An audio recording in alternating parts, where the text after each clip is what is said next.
तर घोटाळ्याच्या आरोपांवरून आता आनंद परांजपे आणि गोगावले हे आमने सामने आलेले आहेत। भरत गोगावलेंनी भ्रष्टाचार जो आहे तो केलेला आहे, त्यात 7 दिवसात आम्ही बाहेर काढणार असं आनंद परांजपे यांनी म्हटलंय।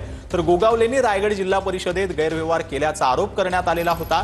तर भ्रष्टाचार समोर आला, मंत्रिपदाचा राजीनामा देईन असं प्रति आव्हान जे आहे ते भरत गोगावलेंनी आनंद परांजपे यांना दिलं। आणि माझं तर त्यांना खुलं आव्हान आहे की सिंचन घोटाळ्याची फाईल जिथे कुठे अडकली ती पुढच्या 7 दिवसामध्ये त्यांनी बाहेर काढावी, हे त्यांना खुलं चॅलेंज आहे।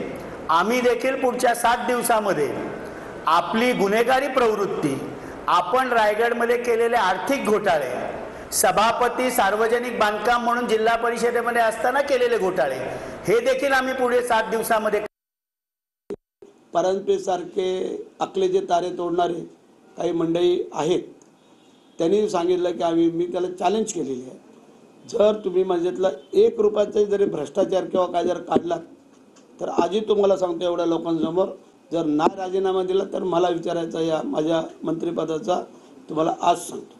आणि जर ते खोटं असेल तर त्यांनी जे काय बोलतायत ते त्यांनी तोंडाला स्वतः काळं भासून घेतील का, हे पण त्यांना विचारा ना एकदा की आज शेवटी तुम्हाला आव्हान केलंय।